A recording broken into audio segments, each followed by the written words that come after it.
नमस्कार दोस्तों, मैं यशवंत कुमार आप सबका बहुत बहुत स्वागत करता हूं आपके अपने YouTube चैनल अनन्या एकेडमी में। दोस्तों, यूजीसी नेट शिक्षा शास्त्र और पीजीटी शिक्षा शास्त्र, असिस्टेंट प्रोफेसर शिक्षा शास्त्र के लिए आज हम लोग पढ़ेंगे शिक्षा दर्शन के अंतर्गत इस्लाम दर्शन।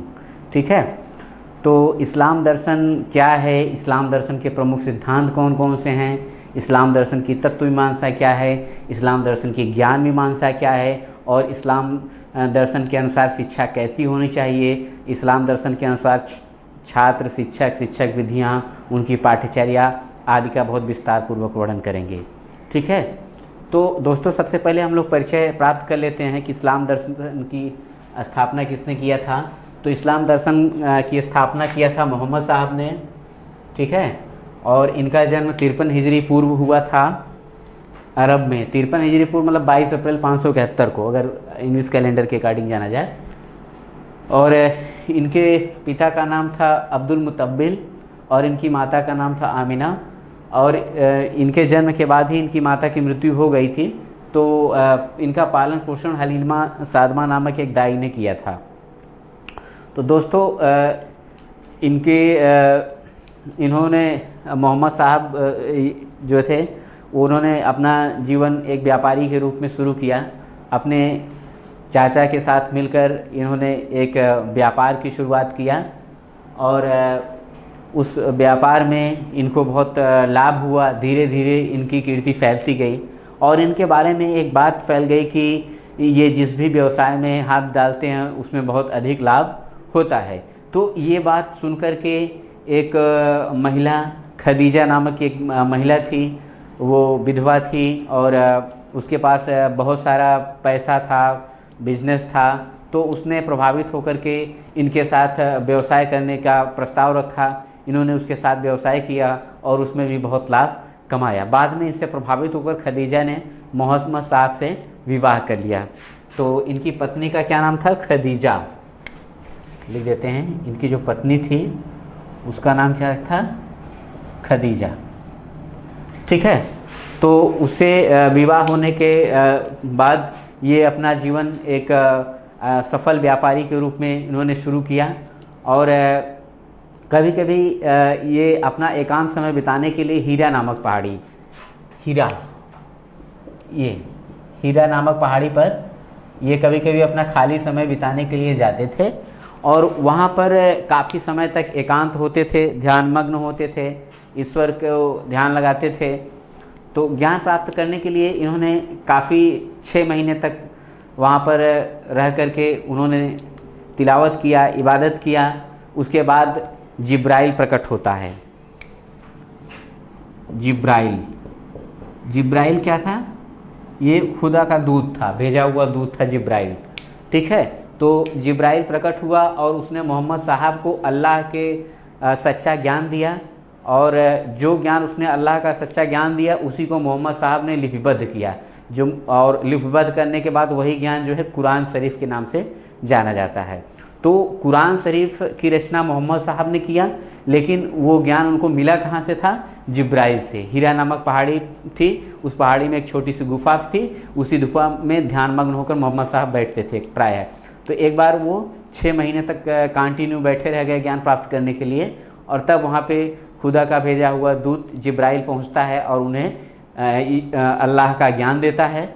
उससे ज्ञान प्राप्त करने के बाद जो जिब्राइल ने बातें कही थी अल्लाह के बारे में, उसको मोहम्मद साहब ने लिपिबद्ध किया। लिपिबद्ध करने के बाद उन्होंने इस्लाम धर्म की स्थापना करके उनका प्रचार प्रसार करना शुरू किया।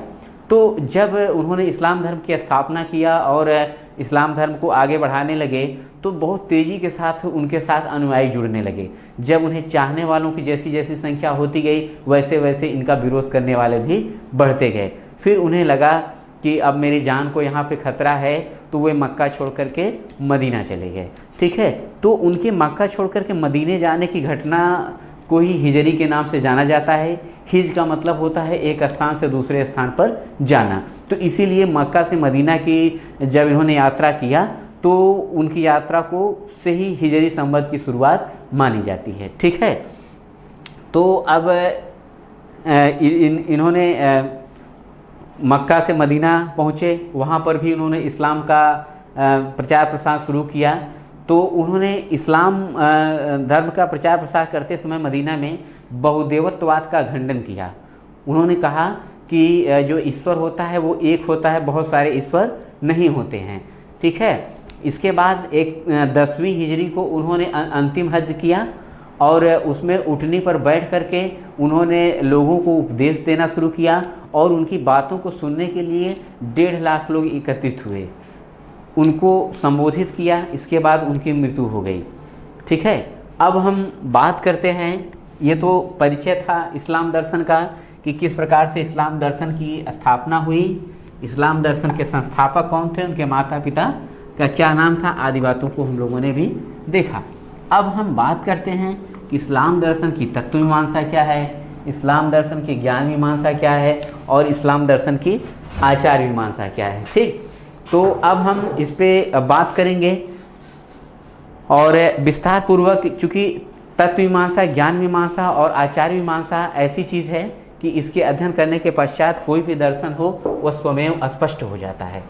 तो इसलिए अब हम लोग भी इसे स्पष्ट करेंगे पहले कि इस्लाम दर्शन के प्रमुख सिद्धांत क्या हैं, इस्लाम दर्शन क्या मानता है इस संसार के बारे में, इस प्राणियों के बारे में। उसके बाद उसका शिक्षा पे क्या प्रभाव है, उसकी शिक्षा व्यवस्था कैसी है और आदि बातों को हम लोग जानेंगे। ठीक है। तो सबसे पहले हम बात करते हैं इस्लाम दर्शन की तत्व मीमांसा। इस्लाम दर्शन की तत्व मीमांसा। ठीक है। इस्लाम दर्शन की तत्व मीमांसा के बारे में बात करते हैं। तो इस्लाम दर्शन के तत्व मीमांसा ये चूँकि हमने बताया पहले वीडियो में कि तत्व मीमांसा, ज्ञान मीमांसा, आचार या मूल मीमांसा, 3 ही आधार स्तंभों पर भारतीय दर्शन टिका हुआ है। और कोई भी दर्शन हो, इन 3 बातों का आप अध्ययन कर लीजिए। तो जैसा कि पता है कि जो तत्व मीमांसा के अंतर्गत इस बात का अध्ययन किया जाता है कि संसार की रचना कैसे हुई, सृष्टि की रचना कैसे हुई, ईश्वर क्या है, आत्मा क्या है, परमात्मा क्या है, जन्म क्या है, मृत्यु क्या है। ठीक है। तो अब हम इस्लाम दर्शन की जब तत्व मीमांसा की बात करते हैं तो इस तत्व मीमांसा में इनका मानना था इस्लाम दर्शन का कि इसकी जो इस रचना हुई, ब्रह्मांड की रचना है। ठीक है। ब्रह्मांड की रचना किसने किया? अल्लाह ने किया। ठीक है। अल्लाह ने इसकी रचना किया। ठीक है। अब कैसे कहा? उन्होंने कहा कुन। उन्होंने एक शब्द कहा था कुन। ठीक है। तो कुन का मतलब हो जा या बन जा। तो इस सृष्टि की रचना करने के लिए अल्लाह ने क्या किया? उन्होंने कहा कुन और इस पूरे संसार और पूरी सृष्टि की रचना हो गई। ठीक है। और उसके अनुसार उन्होंने कहा कि अल्लाह, ईश्वर का स्वरूप कैसा है? तो उन्होंने कहा कि जो अल्लाह है वो निराकार है, सर्वज्ञाता है, सर्वज्ञ है। मतलब कि अल्लाह की कोई निश्चित रूपरेखा नहीं है और वो हर जगह है और वो सब कुछ जानते हैं।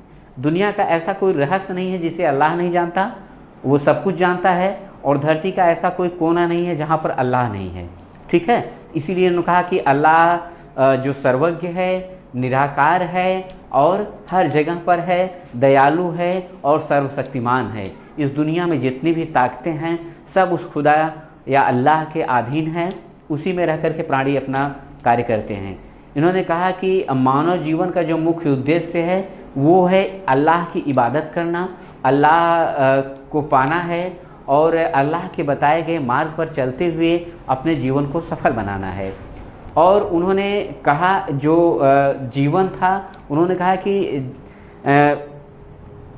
अपने कर्म पर निर्धारित होता है। उन्होंने इस ब्रह्मांड को 3 भागों में बांटा था। ठीक है। एक था आपका जन्नत, दूसरा था आपका बरखाज, तीसरा आपका था दोजख। ठीक है। तो उन्होंने ब्रह्मांड को, मानव जीवन को बताया कि 3 भाग होते हैं। एक होता है जन्नत, बरखाज, दोजख।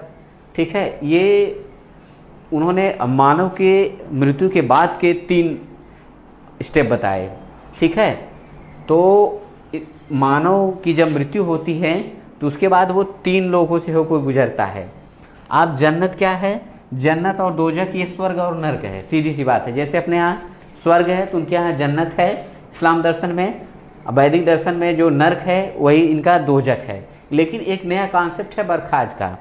ठीक है, तो उनका मानना था, इस्लाम दर्शन का मानना है कि जब मनुष्य की मृत्यु हो जाती है तो वो कब्र में रहता है, और वो कब्र से, जैसे वैदिक दर्शन है वो मानता है कि मनुष्य की मृत्यु हो गई, मृत्यु के बाद तुरंत उसके कर्मों का निर्धारण करके उसे स्वर्ग या नर्क दे दिया जाता है। लेकिन इस्लाम दर्शन में व्यक्ति के कर्मों का निस्तारण तुरंत नहीं किया जाता, बल्कि वो कब्र में पड़ा रहेगा।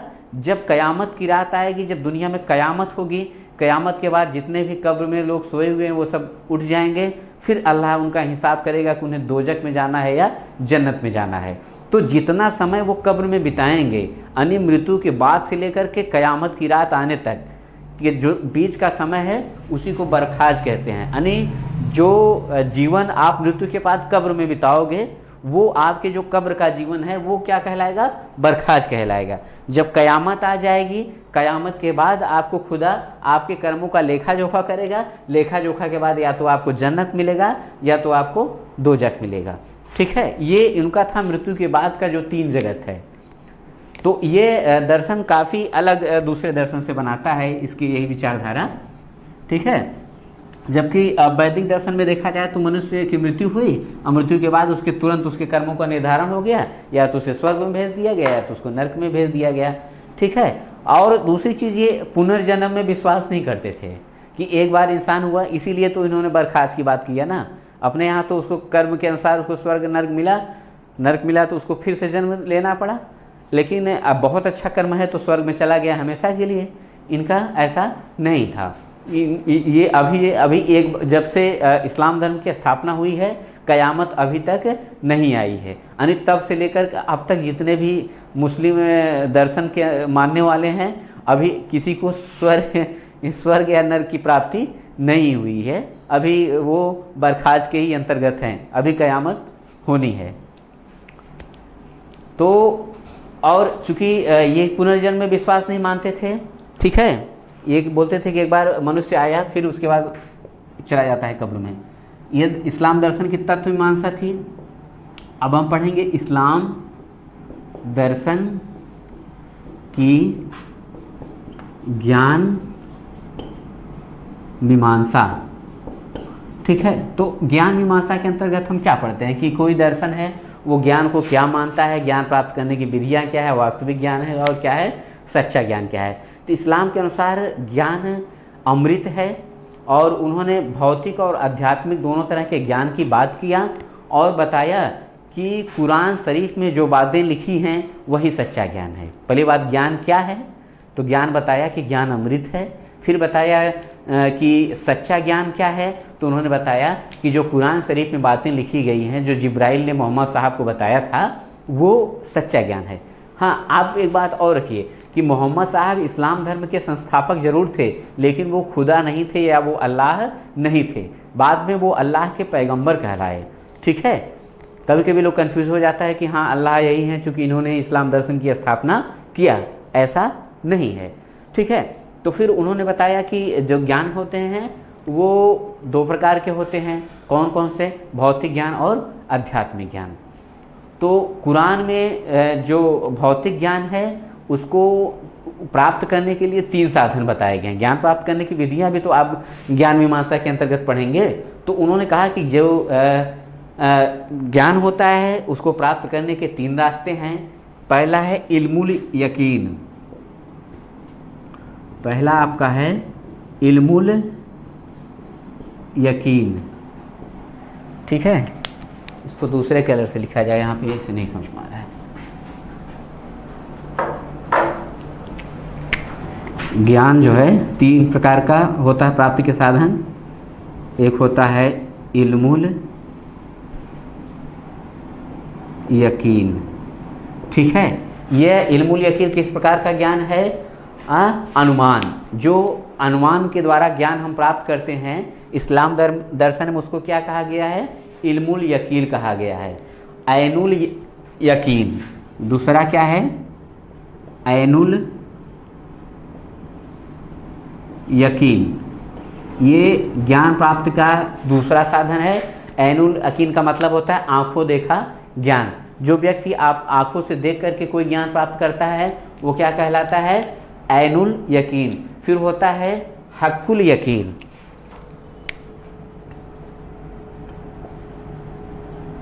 हक्कुल यकीन, ये इस्लाम दर्शन में ज्ञान प्राप्ति का तीसरा रास्ता है। और ये कौन सा साधन है? स्पर्श द्वारा है। ठीक है, सुन करके, देख करके, छू करके, तीन स्रोत बताया है कि तीन तरह की चीज़ों से ज्ञान की प्राप्ति हो जाती है। तो ये काफ़ी व्यवहारिक और वैज्ञानिक भी। आज भी हम किसी ज्ञान को बिना देखे, बिना छुए, बिना जाने कैसे मान लेते हैं कि कोई चीज़ कोई सत्य है।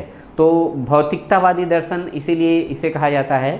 अब हम बात करते हैं इसके आचार मीमांसा की, कि इस्लाम दर्शन का जो आचार मीमांसा था वो कैसा था। अभी तो ज्ञान मीमांसा पढ़ा कि ज्ञान क्या है, ज्ञान कितने प्रकार का होता है, ज्ञान प्राप्त करने के साधन कौन कौन से हैं, सच्चा ज्ञान क्या है।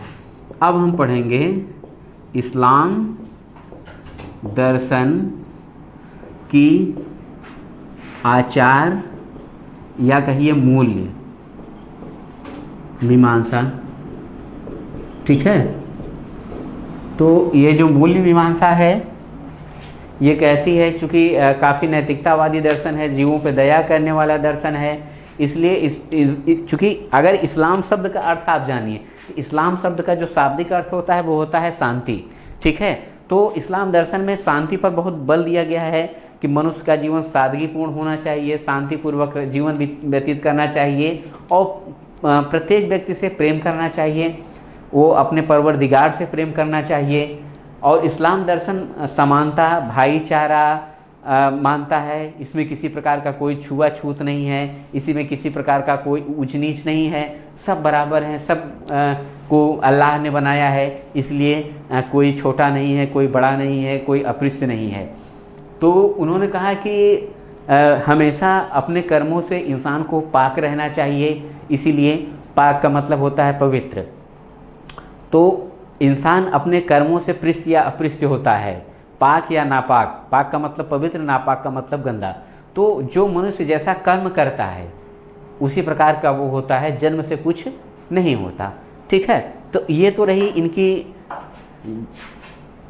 तत्व मीमांसा, ज्ञान मीमांसा और आचार मीमांसा। अब हम बात करते हैं, अगर तत्व मीमांसा, ज्ञान मीमांसा और आचार मीमांसा को अगर हम एक सैद्धांतिक ढांचे में रखना चाहें, एक सैद्धांतिक रूप से इसको क्रमबद्ध करना चाहें, तो हम कह सकते हैं कि इस्लाम दर्शन के जो प्रमुख सिद्धांत हैं वो इस प्रकार हैं। प्रमुख सिद्धांत, ठीक है, तो हम वन बाय वन देखना चाहेंगे।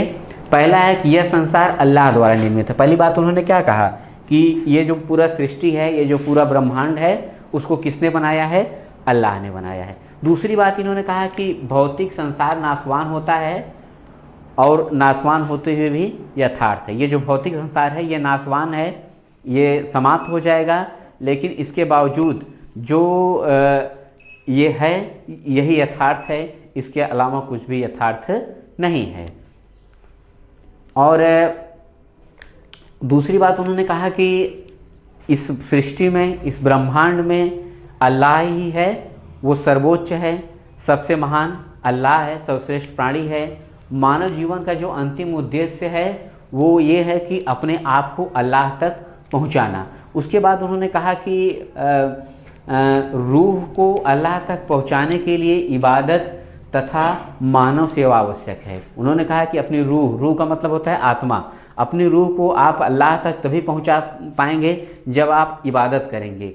इसलिए उन्होंने ईश्वर की प्राप्ति के लिए उन्होंने 5 ईमान की बात किया, नमाज, ज़कात, रोज़ा, हज, कलमा।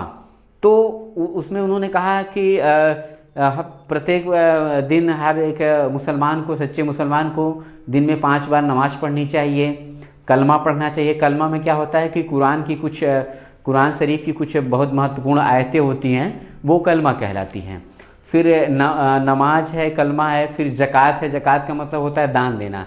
तो इस्लाम दर्शन में यह है कि आप प्रत्येक दिन अपनी आय का एक निश्चित हिस्सा गरीबों में दान दीजिए। तो उसमें फ्लेक्सिबिलिटी ये थी कि आप चाहे तो प्रतिदिन कमाई करने के बाद शाम को दान दे दीजिए, आप चाहे हर हफ्ते दीजिए, आप चाहे महीने के हिसाब से दीजिए, और कुछ लोग चाहें तो वर्ष के हिसाब से दे सकते हैं। ईद इनका प्रमुख त्यौहार है, तो बहुत सारे लोग यही करते हैं कि साल भर जो कमाए रहते हैं अपनी कमाई का एक हिस्सा वो दान कर देते हैं। तो ये आपका ज़कात होता है। हज है इनका। हज क्या है कि प्रत्येक मुसलमान को जीवन में एक बार मक्का मदीना की यात्रा करनी चाहिए, इसी को इन्होंने हज की संज्ञा दिया है। ठीक है। तो और रोज़ा इनका जो 5वां ईमान है, उसमें ये है कि प्रत्येक मुसलमान को साल भर में एक महीने के लिए रमज़ान के महीने में रोज़ा रखना चाहिए। ये अगर इस रास्ते पर चलेंगे तो उनकी जो रूह है वो अल्लाह तक पहुंच जाएगी। ठीक है। तो ये आप रहे कि इस्लाम दर्शन क्या है, इस्लाम दर्शन की तत्वमीमांसा, ज्ञान मीमांसा, आचार मीमांसा क्या है, इस्लाम दर्शन के प्रमुख सिद्धांत क्या हैं। अब हम अगली वीडियो में आप लोगों को बताएंगे इस्लाम दर्शन के अनुसार शिक्षा क्या होती है।